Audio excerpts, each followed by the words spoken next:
Israel Iran সংঘাতের সবশেষ পরিস্থিতি নিয়ে আলোচনার জন্য স্টুডিওতে আছেন সহকর্মী আমিরুল ইসলাম আলিফ। আলিফ, আপনাকে স্বাগত। যশোর, আপনাকে ধন্যবাদ। আলিফ, গতকাল যেমন দেখলাম যুক্তরাষ্ট্র অবশেষে যুদ্ধে জড়িয়েই গেল, তাদের নাম যুদ্ধে জড়ালো এবং আজকে আমরা যেমনটা জানি খবর কিছুক্ষণ আগে প্রতিবেদনে দেখলাম যুক্তরাষ্ট্রের প্রতিরক্ষা মন্ত্রী বলেছেন যে যুক্তরাষ্ট্রের নিরাপত্তা নিশ্চিতের লক্ষ্যে এই হামলা তারা চালিয়েছে। আসলে কোন দিকে যাচ্ছে, কেন যুক্তরাষ্ট্রের মনে হলো তাদের নিরাপত্তা নিশ্চিতের যে বিষয়টি রয়েছে, একই সঙ্গে কিন্তু ডোনাল্ড ট্রাম্পের পক্ষ থেকে বলা হয়েছে ইরানের শাসন ব্যবস্থায় একটি পরিবর্তন আনা যুক্তরাষ্ট্রের এই হামলার একটি অন্যতম মূল উদ্দেশ্য। এই জায়গায় যদি যুক্তরাষ্ট্রের এই হামলার উদ্দেশ্যের দিকে আমি আসি, সেখানে আপনি খেয়াল করে দেখবেন যুক্তরাষ্ট্র শুরু থেকেই কিন্তু ইরানের শাসন ব্যবস্থায় একটি পরিবর্তনের বিষয় আগে থেকেই বলে আসছিল। অর্থাৎ এই যে বর্তমানে খামেনি প্রশাসন, এই প্রশাসনের কারণে নিউক্লিয়ার যে স্থাপনাগুলো অর্থাৎ পরমাণু বিষয়ক যে শক্তিমত্তা বৃদ্ধির যে জায়গাটি, ইউরেনিয়াম সমৃদ্ধকরণের যে জায়গাটি, এই সমস্ত জায়গায় ইরানের যে শক্তিমত্তা বৃদ্ধির অংশ সেটি কিন্তু যুক্তরাষ্ট্রের জন্য হুমকিস্বরূপ যুক্তরাষ্ট্র ধরে নিয়ে আসছিল এবং সেই জায়গা থেকে পরমাণু স্থাপনাগুলোকে লক্ষ্য করে, সামরিক স্থাপনাগুলোকে লক্ষ্য করে ইরানের বিরুদ্ধে ইসরায়েলের যে হামলা, সেই হামলাগুলো চলে আসছিল এবং এই জায়গায় পারমাণবিক স্থাপনা লক্ষ্য করে হামলা সুনিশ্চিতভাবেই প্রমাণ করে এই জায়গাটিতে যুক্তরাষ্ট্র কতটা ভীত সন্ত্রস্ত ছিল ইরানের হাতে এই শক্তিমত্তা উঠে যাওয়ায়। এবং মধ্যপ্রাচ্যে কোনো মুসলিম দেশগুলোর কাছে এই পরমাণু স্থাপনা কিন্তু তাদের কাছে একটি হুমকিস্বরূপ এবং সেই জায়গা থেকে যুক্তরাষ্ট্রের এই হামলা এবং যুক্তরাষ্ট্র যে হামলা চালালো সেই নিয়ে কিন্তু যুক্তরাষ্ট্রের ভেতরে বাহিরে নানা রকম আলোচনা সমালোচনা। আপনি এর মধ্যে জানেন অস্ট্রেলিয়ার পক্ষ থেকে এবং ইউরোপের বিভিন্ন অংশ থেকে কিন্তু যুক্তরাষ্ট্রের এই হামলার সমর্থনে কথাবার্তা বলা হয়েছে। আমরা যদি কিছু তথ্য দেখে নেই,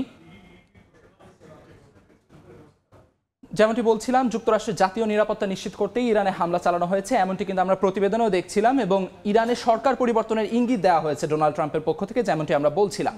ইসরায়েলের বিরুদ্ধে হামলা জোরদারের ঘোষণা দিয়েছে খামেনি। অর্থাৎ এই যে যুক্তরাষ্ট্রের এই হামলা, আয়াতুল্লাহ আলী খামেনি প্রথম থেকে বলে আসছিলেন যুক্তরাষ্ট্র যদি সংঘাতে জড়িয়ে যায়, অর্থাৎ যুক্তরাষ্ট্র যদি এই সংঘাতে সক্রিয়ভাবে অংশ নেয়, সেটি পুরো মধ্যপ্রাচ্যকে নরকে পরিণত করবে, এরকম একটি হুঁশিয়ারি খামেনির পক্ষ থেকে আসছিল এবং সেই হুঁশিয়ারি জায়গা থেকে কিন্তু ইরান প্রশাসন এখনো সরে আসেনি। আমি একটু যুক্ত করতে চাই, যেহেতু আপনি খামেনির কথা তুললেন, ইরানের তরফ থেকে পাল্টা আক্রমণ কি ছিল কিংবা ইরানের তরফ থেকে পাল্টা প্রতিক্রিয়া কি হচ্ছে? পাল্টা প্রতিক্রিয়া হিসেবে ইরানের পক্ষ থেকে বলা হয়েছিল যুক্তরাষ্ট্রে অর্থাৎ মার্কিন নাগরিকদের হামলা করা এখন ইরানের জন্য যথেষ্ট পরিমাণে যুক্তিসঙ্গত। অর্থাৎ এখন আর যুক্তরাষ্ট্রে হামলা চালানো কিংবা মার্কিন নাগরিকদের উপর হামলা চালাতে ইরানের পক্ষ থেকে নীতিগত কোনো বাধা আর নেই, এমন প্রতিক্রিয়া কিন্তু প্রথম দফায় ইরানের পক্ষ থেকে এসেছিল।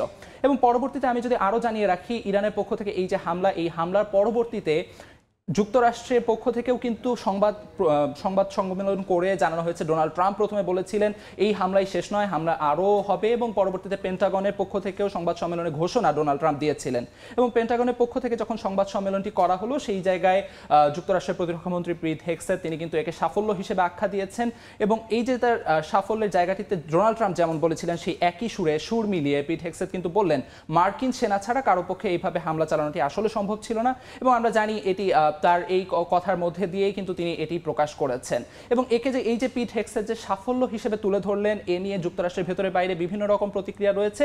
এই জায়গায় আমি আরেকটু তথ্য যোগ করে রাখতে চাই, এই যে যুক্তরাষ্ট্রের হামলা, এর আগ থেকেই কিন্তু ইরানের পক্ষ থেকে বলে আসা হচ্ছিল এবং আন্তর্জাতিক মহলে একটি শঙ্কা প্রকাশ করে আসা হচ্ছিল ইরান যদি হরমুজ প্রণালী বন্ধ করে দেয় তার প্রভাব আসলে বিশ্ব অর্থনীতিতে কেমন পড়বে। এবং আপনি জেনে থাকবেন যুক্তরাষ্ট্রের এই হামলার পরবর্তীতে কিন্তু ইরানের পার্লামেন্টে হরমুজ প্রণালী বন্ধের নীতিগত সিদ্ধান্তটি হয়ে গেছে। অর্থাৎ হরমুজ প্রণালী বন্ধ হলে যে সমস্ত আশঙ্কা করা হচ্ছিল তা এখন সত্যে পরিণত হওয়ার একটি ধাপ রয়েছে এবং এই যে হরমুজ প্রণালী বন্ধ হওয়া, এ নিয়ে কিন্তু বিশ্ববাজারে জ্বালানি তেলের সংকট, বিশ্ব অর্থনীতিতে একটি বড় ধরনের প্রভাব এর জন্য কিন্তু পড়তে যাচ্ছে। এছাড়া আলিফ যদি বলি, যুক্তরাষ্ট্র আমরা প্রতিবেদনে দেখছিলাম যে যুক্তরাষ্ট্রেও কিন্তু যুক্তরাষ্ট্রের নাগরিকরা এছাড়াও বিভিন্ন দেশের নাগরিকরা কিন্তু যুদ্ধ বন্ধের আহ্বান জানাচ্ছে তাদের দেশের যে নেতা তাদের। শুধুমাত্র নাগরিকরা কিন্তু নয়, যুক্তরাষ্ট্রের ভেতরে মার্কিন সিনেটররাও কিন্তু ট্রাম্পের এই হামলাকে অসাংবিধানিক বলে আসছে এবং এর পেছনে ট্রাম্পের এই যে তড়িঘড়ি করে হামলা চালানো, আপনি জানেন 2 সপ্তাহ সময় নেওয়ার পর ঠিকই পরের দিনই কিন্তু হামলাটি ডোনাল্ড ট্রাম্পের পক্ষ থেকে মার্কিন সেনারা চালিয়ে ফেললেন। এই যে একটি তড়িঘড়ি করে হামলা চালানোর বিষয়টি, এর পেছনে কারণ হিসেবে ধরা হচ্ছে ডোনাল্ড ট্রাম্প যে মার্কিন সংবিধান অনুযায়ী যেমনটি নিয়ম, যদি ডোনাল্ড ট্রাম্পকে হামলা চালাতে হয় তাহলে মার্কিন সিনেটে ভোটাভুটির পর হামলা চালাতে হবে এবং সেটির পেছনে 2 সপ্তাহ সময় লাগার কথা ছিল, এজন্য ডোনাল্ড ট্রাম্প 2 সপ্তাহ সময় নিয়েছিলেন এবং এই যে একটি শঙ্কা তৈরি হয়েছিল মার্কিন সিনেটে হামলা চালানোর বিপক্ষে বেশিরভাগ সিনেটর চলে গিয়েছিলেন, এই জায়গা থেকে কিন্তু ডোনাল্ড ট্রাম্প আসলে সেই তড়িঘড়ি করে হামলাটি চালিয়েছে। জাতিসংঘে রাশিয়া, চীন, পাকিস্তান যুদ্ধ বন্ধের আহ্বান জানিয়েছে। আর কোন কোন দেশ যুদ্ধ বন্ধের আহ্বান জানাচ্ছে, জাতিসংঘ কি বলছে? দেখুন, জাতিসংঘের পক্ষ থেকে নিরাপত্তা পরিষদের কিন্তু বৈঠক হয়েছিল, যদিও সেটি নামমাত্র বৈঠক, সেখান থেকে কার্যকর কোনো পদক্ষেপ আসেনি। তবে রাশিয়া, চীন, বিভিন্ন পরাশক্তি কিন্তু আসলে ইরানের পক্ষ থেকে এই ইরান ইসরায়েল যুদ্ধ বন্ধের একটি দাবি জানিয়ে আসছে, যুদ্ধ বন্ধ করে পুরো মধ্যপ্রাচ্যে শান্তি প্রতিষ্ঠার জন্য তাদের দাবি জানিয়ে আসছে।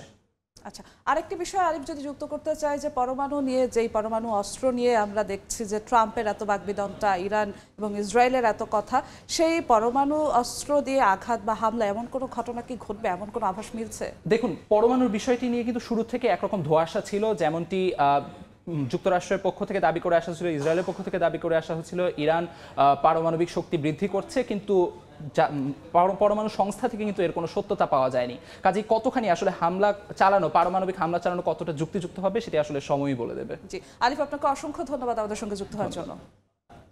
আমাদের সঙ্গে ইসরায়েল ইরান সংঘাত নিয়ে সবশেষ খবর জানাতে স্টুডিওতে যুক্ত হয়েছিলেন সহকর্মী আমিরুল ইসলাম আলিফ।